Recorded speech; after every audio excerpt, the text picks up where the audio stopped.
नमस्कार, मैं लुकेश्वर साहू, अतिथि शिक्षक छत्तीसगढ़ी विभाग पंडित सुंदरलाल शर्मा, मुक्त विश्वविद्यालय छत्तीसगढ़ बिलासपुर। आज का हमारा विषय है छत्तीसगढ़ी का इतिहास। प्रथम प्रश्न पत्र, जिसमें आज हम विभिन्न टॉपिक ऊपर चर्चा करेंगे।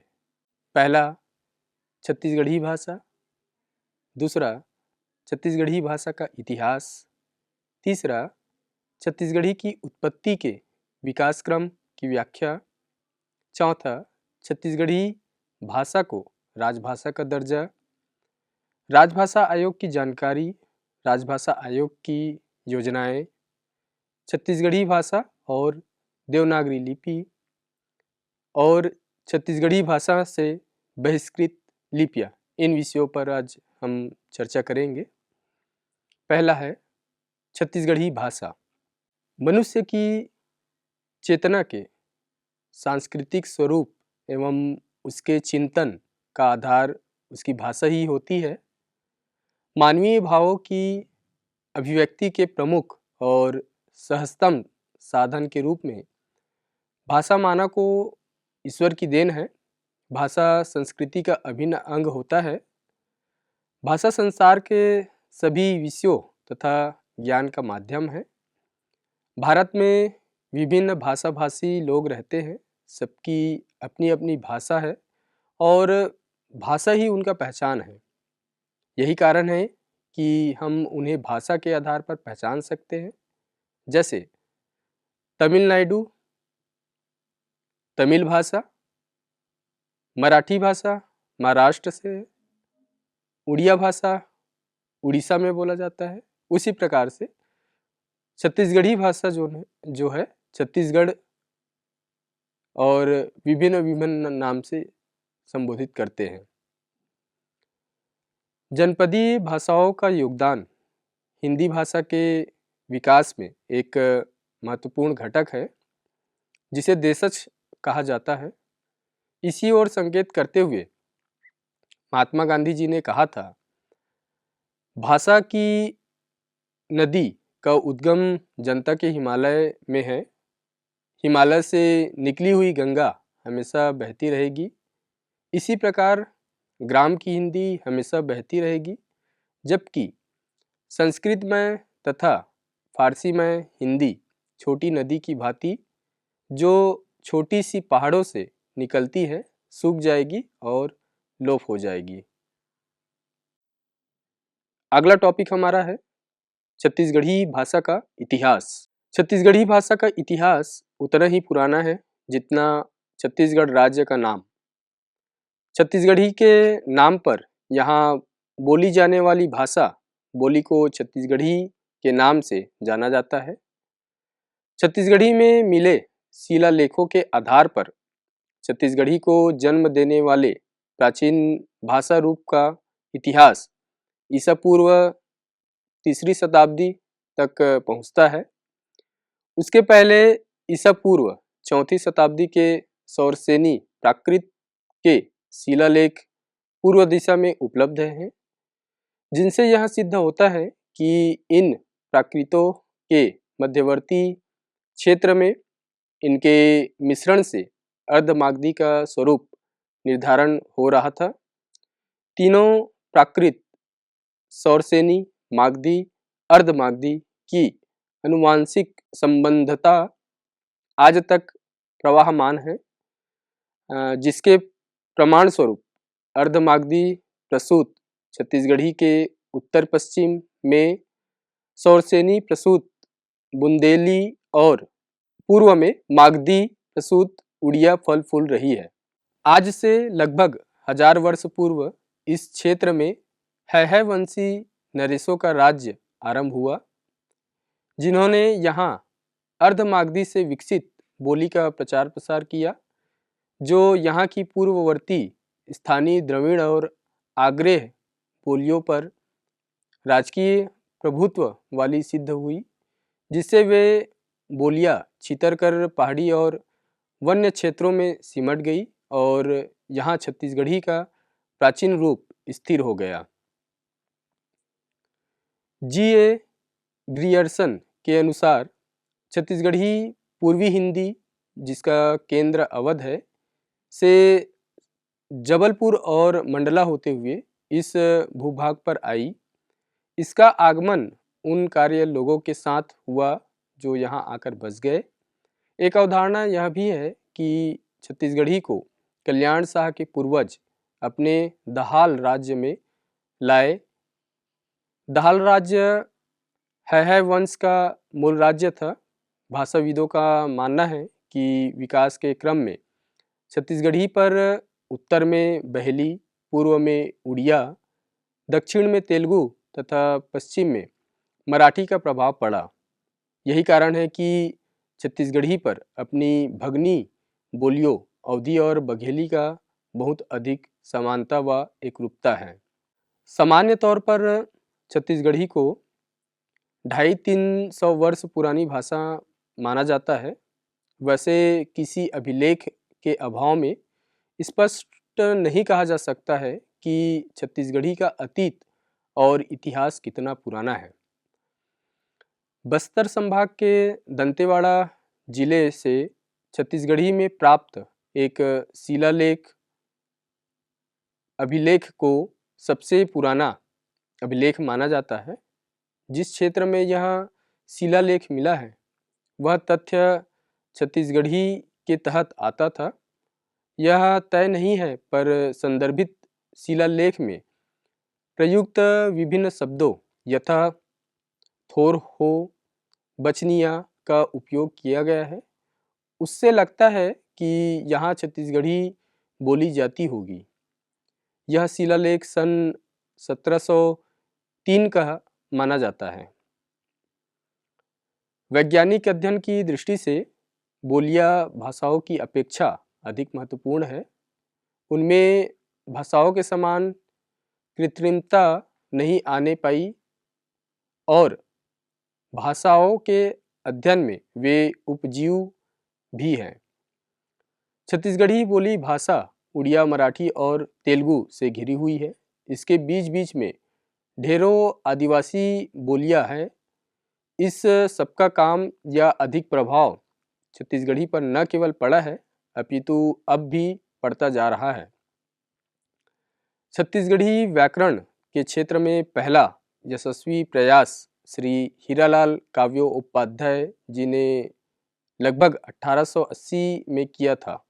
छत्तीसगढ़ी की उत्पत्ति के विकास क्रम की व्याख्या प्राचीन भारतीय आर्य भाषा वैदिक संस्कृत के लिखित साहित्य का प्रारंभ बिंदु भाषा शास्त्रियों ने 1500 ईस्वी पूर्व माना है। हमारे समस्त पौराणिक ग्रंथ वेद, उपनिषद, पुराण और धर्मसूत्र, महाकाव्य, रामायण और महाभारत प्रारंभ में वैदिक संस्कृति और लौकिक संस्कृत ब्राह्मी लिपि में लिखे गए थे। संस्कृत को देवों की भाषा भी कहा गया है। वस्तुतः यह पंडितों विद्वानों की ही भाषा रही है। इसके कठिन होने के कारण आमजन इसे स्वीकार नहीं कर सके और आमजनों के अनुकूल इसमें लगातार परिवर्तन होते हैं। लगभग 2000 साल के समय यात्रा में वैदिक संस्कृत का रूप बदलता हुआ क्रमशः लौकिक संस्कृत, प्रथम प्राकृत, द्वितीय प्राकृत से होते हुए तृतीय प्राकृत तक पहुंची। तृतीय प्राकृत को ही अपभ्रंश कहा जाता है। अपभ्रंश का प्रारंभ बिंदु 500 ईसा पूर्व माना गया है। वस्तुतः अपभ्रंश से ही आधुनिक प्रमुख भारतीय भाषाओं हिंदी, उड़िया, बंगला, गुजराती, असमिया, मैथिली, पंजाबी, सिंधी, मराठी की उत्पत्ति हुई है। भाषा शास्त्रियों ने छत्तीसगढ़ी को पूर्वी हिंदी की एक शाखा माना है। इसी तरह छत्तीसगढ़ी का विकास भी अन्य आधुनिक भाषाओं की भारतीय प्राचीन आर्य भाषा अर्थात संस्कृत से हुई है, जो विकास क्रम में अपभ्रंश से होते हुए अर्धमागधी तक पहुंची। अर्धमागधी से ही पूर्वी हिंदी की उपभाषाओं अवधी, बघेली और छत्तीसगढ़ी का विकास हुआ है। मागधी और सौरसेनी के बीच का क्षेत्र अर्धमागधी का है, इसलिए अर्धमागधी में मागधी एवं सौरसेनी दोनों की विशेषताएं हैं, किंतु ज़्यादा प्रभाव मागधी का ही है। यह दृष्टव्य है कि अर्धमागधी से विकसित पूर्वी हिंदी समूह की छत्तीसगढ़ी भाषा छत्तीसगढ़ राज्य में रहने वाले 2 करोड़ से भी ज़्यादा लोगों की संपर्क भाषा है। अगला टॉपिक है छत्तीसगढ़ी भाषा को राजभाषा का दर्जा। 1 नवंबर 2000 को छत्तीसगढ़ भारत का 26वां राज्य बना। छत्तीसगढ़ राज्य बनने के बाद राज्य सरकार ने छत्तीसगढ़ की करोड़ों लोगों की भावनाओं का आदर करते हुए 28 नवंबर 2007 को छत्तीसगढ़ विधानसभा में सर्वसम्मति से छत्तीसगढ़ राजभाषा संशोधन विधेयक 2007 पारित कर छत्तीसगढ़ी को राजभाषा का दर्जा दिया गया।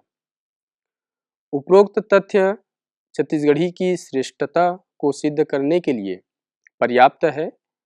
हालांकि अभी तक छत्तीसगढ़ी को भारतीय भाषाओं की 8वीं अनुसूची में शामिल नहीं किया गया है।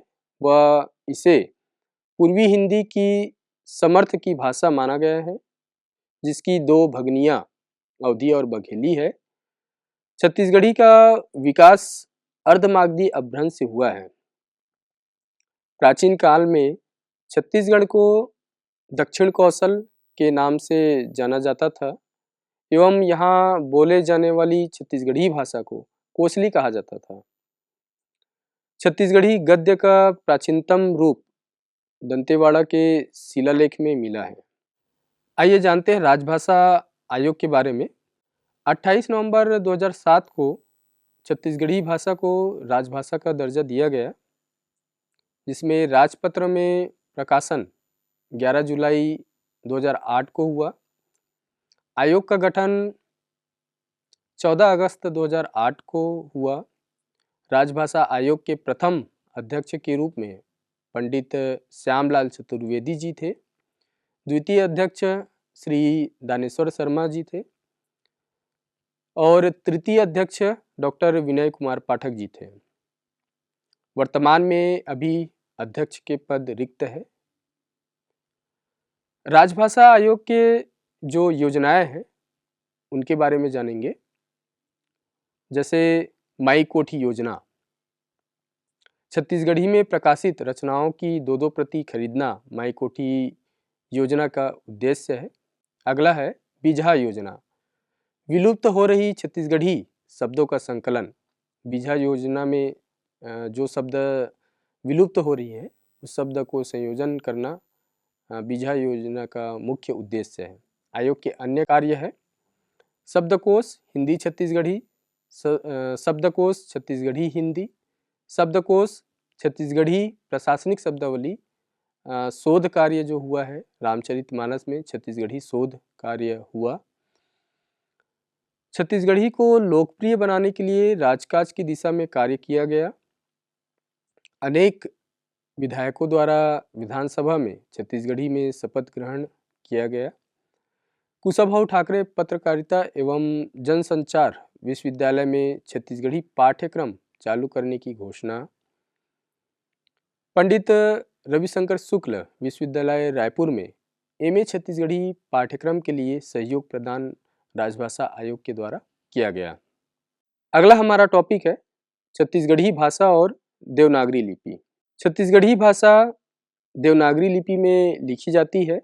आज से लगभग 137 वर्ष पूर्व लिखे गए छत्तीसगढ़ी भाषा के व्याकरण में जिन 8 लिपियों को बहिष्कृत किया गया, उसमें से द्विगुण व्यंजन अड़ा व ढ का प्रचलन छत्तीसगढ़ी लिखने व बोलने में बरसों पहले से हो रहा है।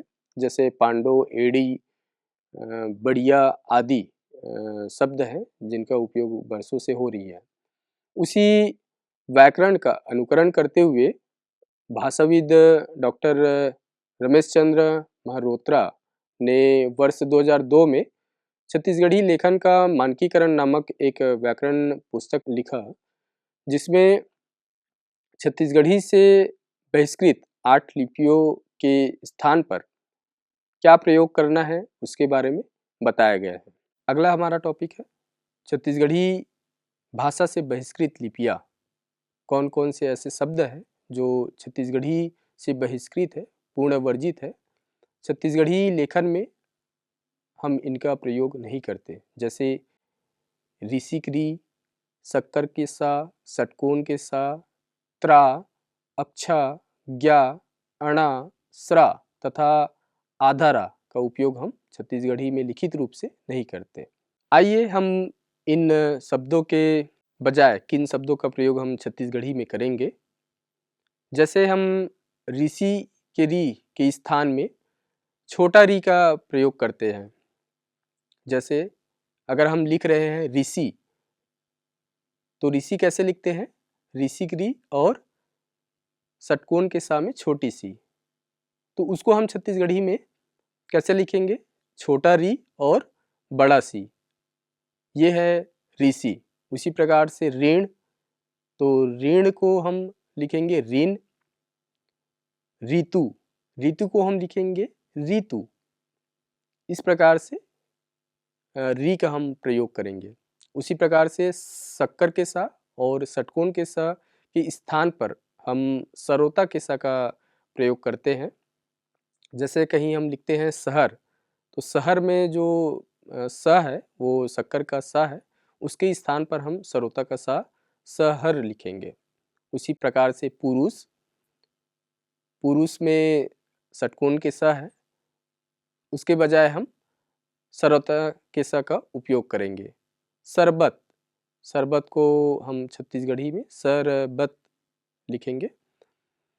अगला शब्द है त्रा, त्रा के स्थान पर हम तरा या तर का उपयोग करेंगे। जैसे हम पत्र लिख रहे हैं, तो पत्र, त्र के स्थान पर हम त और र का उपयोग करेंगे, जैसे पत्र।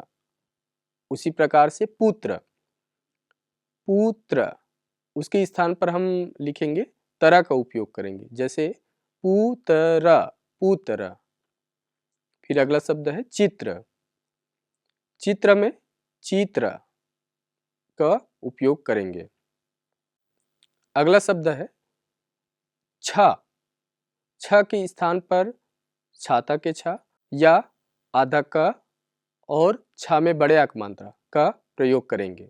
जैसे हम लिख रहे हैं कक्षा, तो यहाँ पे छ का छा के स्थान पे हम आधा का और छाता के छा में बड़े आक मात्रा लगाएंगे। फिर पढ़ेंगे क छा।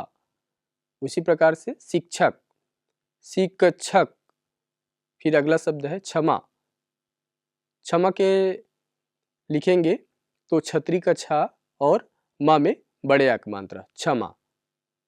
अगला शब्द है ज्ञा, ज्ञा के स्थान पर गी का प्रयोग करेंगे। जैसे ज्ञानी, ज्ञानी हम लिख रहे हैं तो ज्ञा की जगह हम क्या करेंगे? गी करेंगे, तो ये हो जाएगा ज्ञानी।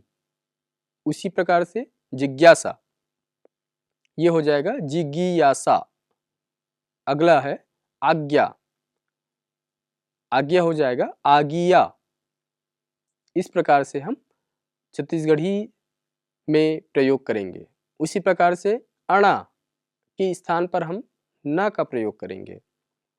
जैसे कारण, कारण के स्थान पर हम कारण।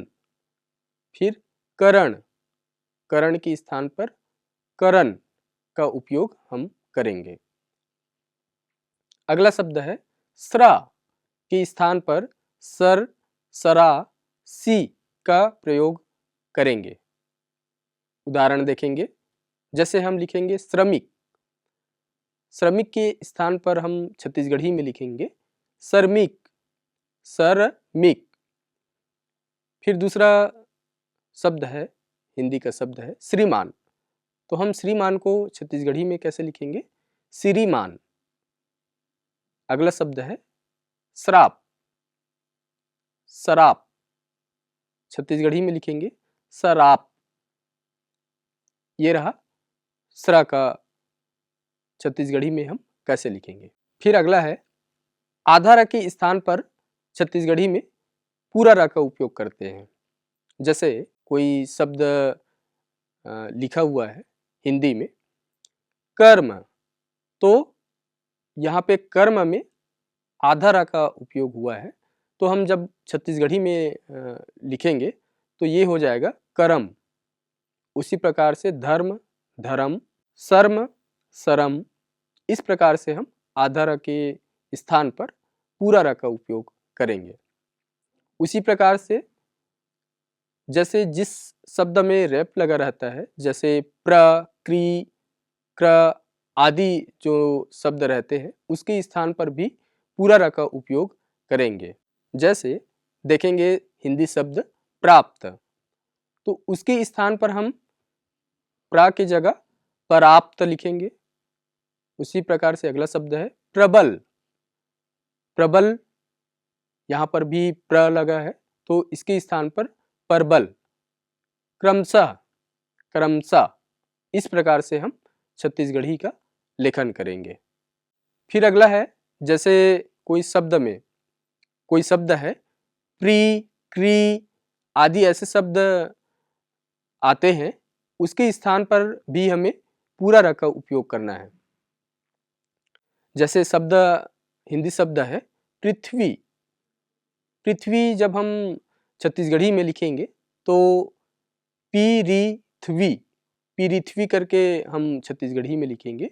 उसी प्रकार से अगला शब्द है कृषक, क्री के स्थान पर हम की ऋषक लिखेंगे। अगला शब्द है कृपालु, कृपालु के स्थान पर किरपालु। इस प्रकार से हम छत्तीसगढ़ी में लेखन करेंगे। धन्यवाद।